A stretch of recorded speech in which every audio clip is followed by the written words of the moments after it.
Yeah, I'll react to that, sure. Light X7, I got you. What's up, everyone? If you're new to the channel, my name's Connor. I like to learn about history through YouTube recommendations. The original link to this video will be at the top of the description below. The Discord link will be right below that. Please join the Discord. It's a fun time. More the merrier. Pull up a chair. Glad to have you. Hope you guys are all doing good. It's been a while since I saw the last Kings and General Caesar episode. I waited longer than I should have. And I know his the last episode was his first defeat at Gregovia. Let's get right into it. Let's go. Again, I forget if I said it. Original link at the top of the description, like always. Discord link right below that. Join it. Okay.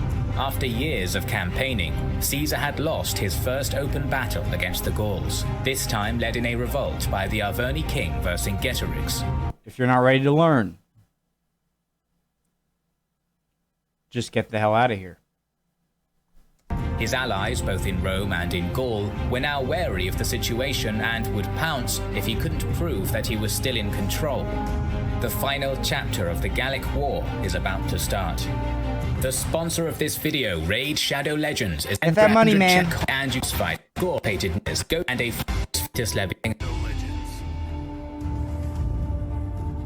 While Caesar was fighting a losing battle against Vercingetorix at Gergovia, his best legate, Titus Labienus, was sent to deal with rebellions in northern Gaul. Local Gauls, emboldened by Vercingetorix and led by Camulogenus, were consolidating around modern Paris, which was called Lutetia at that time and was the capital of the Parisii. Labienus had left a legion near Agedincum in order to have a supply line to Caesar and marched with 4 more legions towards Lutetia. His troops took Metlosidum along the way, but their attempts to cross the river Seine were blocked by Camulogenus. Labienus was forced to retreat back to Metlosidum. Luckily for him, his scouts had found another crossing near. Quick. Excuse me. Okay, sorry. Labienus was forced to retreat back to Metlosidum. Luckily for him, his scouts had found another crossing near Metlosidum. He crossed there and moved against the Gauls. However, Camulogenus used Vercingetorix's scorched earth tactic, burning Lutetia and retreating to the swamps beyond. That must be one of the most ancient retreating tactics, the scorched earth. Vercingetorix's scorched earth tactic, burning Lutetia and retreating to the swamps beyond. At the same time, Labienus learned about Caesar's defeat at Gergovia, which provoked a big Gallic tribe called Bellovaci, led by Corius, to rebel. So he knew that he had to retreat beyond the Seine and unite with his legion in Agedincum.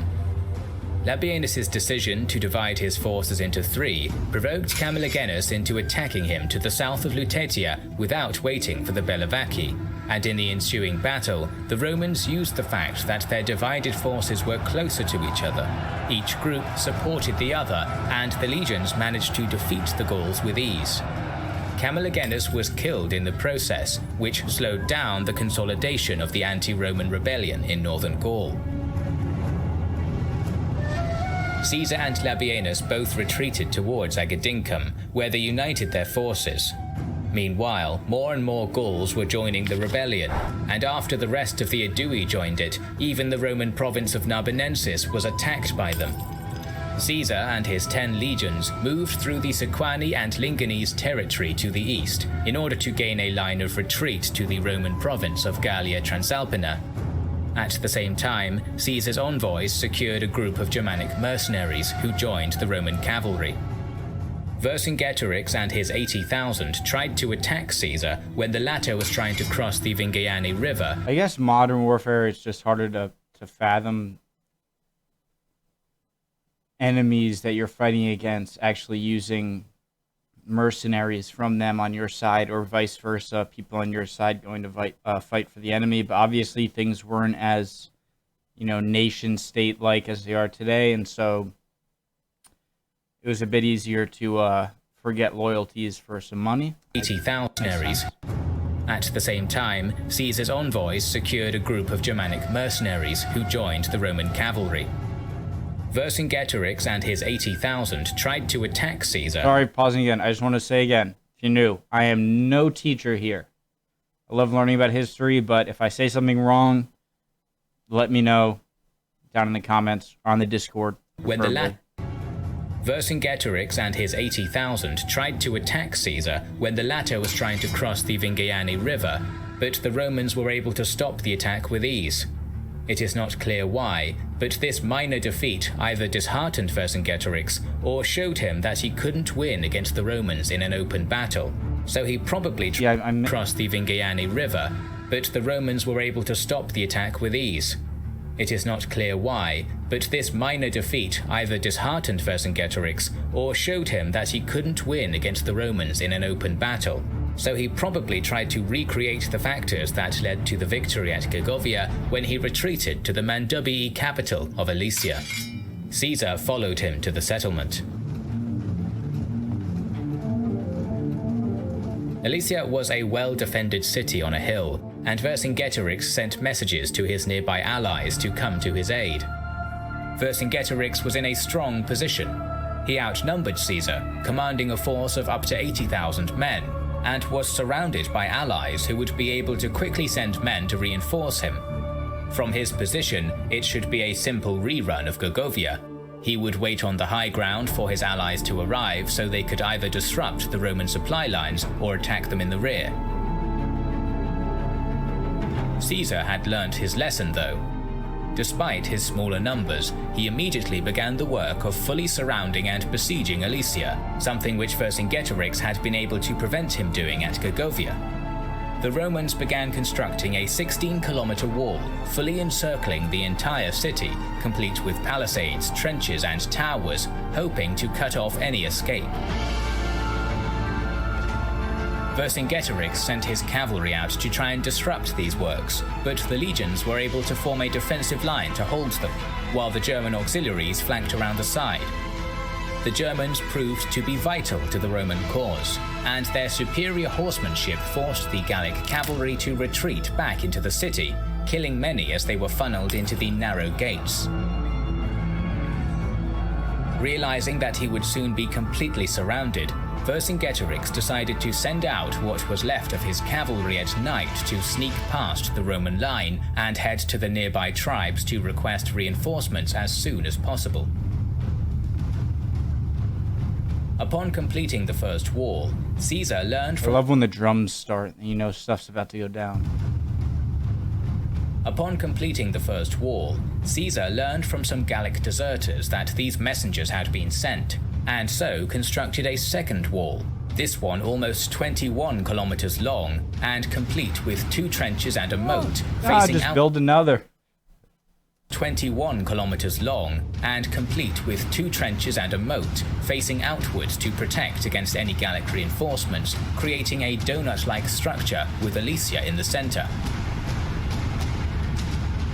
He next sent out huge foraging parties to collect enough food to sustain his troops for the next 30 days. In doing this, Caesar had effectively robbed Vercingetorix of his advantages. With the Romans thus defended and supplied, it was the Gauls who now faced a well-dug-in enemy, and it was now Vercingetorix whose time was running out. With an army of 80,000 men inside the city, plus the civilian... In terms of the deserters giving out the information to the Romans about a possible attack from the rear from reinforcements, when Vercingetorix sent out of Alesia those messengers, I'm assuming only the tip-top of command even knew that they were sending out the messenger. So wouldn't that mean that one of them would have had to go and desert? I mean, did the whole city know about these people going out asking for reinforcements? Because if so, then that was pretty not smart on Vercingetorix. With an army of 80,000... I mean, what else can you do, honestly? If I shouldn't say not smart, it's just... I wonder just how many people knew about the person he was sending out. Men inside Vercingetorix whose time was running out. With an army of 80,000 men inside the city, plus the civilian population and no way of resupplying, it was only a matter of time before he was starved out. This was Caesar's magnum opus.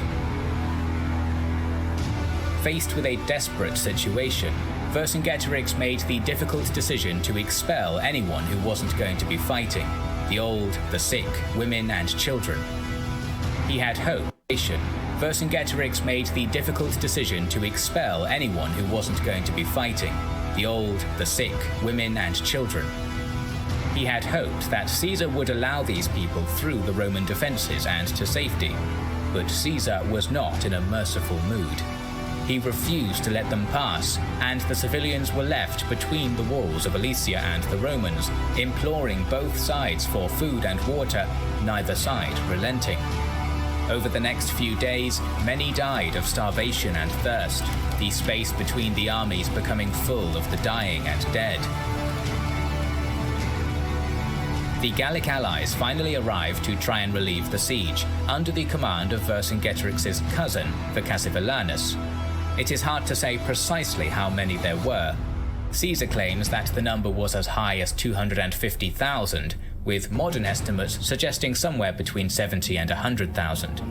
Whatever the true number was, all agree that the Romans were now significantly outnumbered, at least 2 to 1. On the first day of their arrival, they quickly filled in the first Roman trench and sent across a combined force of light infantry and cavalry to probe the defences, whilst the rest of the army set up camp. Caesar countered by sending out his own Germanic cavalry, and a fierce skirmish ensued. From their elevated position inside the city, the besieged Gauls saw that their allies had arrived and simultaneously began massing for a sally against the inner fortifications. However, the Germans once again proved their skill, outmaneuvering and flanking their Gallic counterparts, forcing them back across the trench and into the Gallic camp. Seeing his allies defeated, Vercingetorix decided to bide his time and held off his attack. The reinforcements spent the next day constructing siege ladders, and then at midnight launched another attack. Taking the Romans by surprise, they found some initial success, but Mark Antony, in his first battle, was commanding this section of the wall and proved himself to be a composed and skillful lieutenant, pulling troops from other sections of the walls to reinforce his position. Again, Vercingetorix began to sally out to try and help his allies, but was delayed by having to fill the Roman trench. By the time he had crossed it, Antony had successfully fought off the assault, and Vercingetorix again withdrew into the city. Following these two failed assaults, Vercassivelanus conducted more thorough reconnaissance of the Roman position, and discovered that a steep hill overlooked the Roman wall in the northern section. Hoping to use this high ground to his advantage, the next day the Gauls used their overwhelming numbers to attack the entire length of the outside wall, but concentrated a larger force under Vercassivelanus on this portion. At the same time, Vercingetorix again sallied out, this time attacking the length of the interior Roman fortifications, hitting wherever looked weakest. This was the toughest the fighting had been so far. Caesar, as he had done at the Battle of Sabis, dashed from cohort to cohort, urging his men on, leading reserve cohorts personally to points where the defences looked like they were faltering. Vercassivelanus began making headway, piling earthworks up against the walls in order to mount them, and using hooks and siege engines to tear down the Roman defences. Caesar committed every man he had left of his reserves, pulling every man who could be spared and sending them into the action. It was a desperate battle for the Romans. Between the two walls there would be no escape, and if the line faltered, the entire army would surely be wiped out. The Roman line was holding the Gallic army, but it seemed like it wouldn't last for long. But then, Caesar appeared at the top of the hill. Leading the Germanic auxiliaries, he crashed into the rear of the Gallic Like Gandalf, coming out, Helm's Deep. reinforcements. Leading the Germanic auxiliaries, he crashed into the rear of the Gallic reinforcements. Surrounded now on all sides, the Gauls who had pushed through the breach were decimated, and the tide of battle changed. Seeing their largest contingent broken, the morale of the rest of the Gallic reinforcements shattered, and they quickly fled. With this threat thus neutralized, the Romans turned to deal with Vercingetorix, who was attacking the interior wall, and they were able to force him back into the city. With the city still besieged and his reinforcements spent, Vercingetorix surrendered. It is unknown how many Romans died, but the casualties must have been fairly significant given the intensity of the fighting, particularly at the point where the fortifications had been breached. The Gallic relief force suffered heavy casualties. The entirety of the besieged army in Alesia was either killed or enslaved, and both Vercassivellaunus and Vercingetorix were taken alive.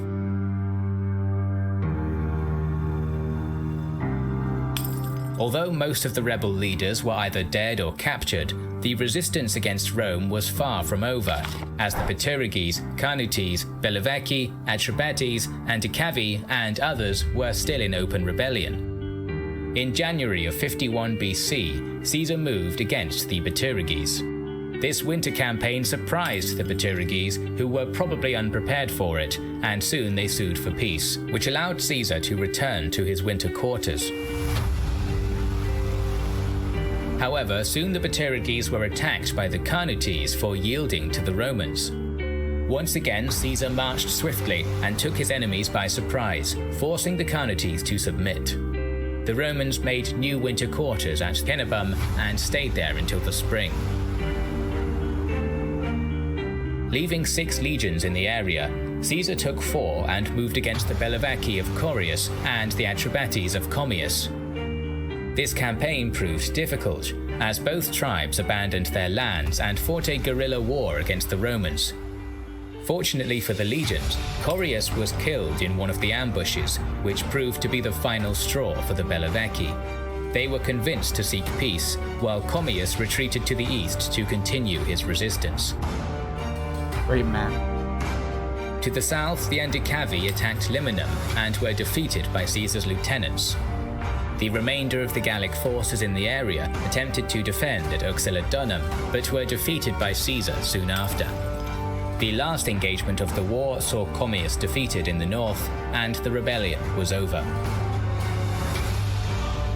Gaul was pacified, and Caesar won over the remaining Gallic leaders with gifts and the promise of lower tribute. He knew that the battle for Rome was about to start. The civil war that would end the centuries-long republic was just around the corner. Thus ends the first season of our series on Gaius Julius Caesar. But he will be back for the second season, so make sure you are subscribed to our channel and have awesome video. Obviously, we're going to continue this playlist here, much more episodes. Great video. Like always, from Kings and Generals. I'll see you guys next episode. Caesar continuing to... Napoleon's obviously my favorite commander, but Caesar's getting up there. Hope you guys are doing well. See you next time.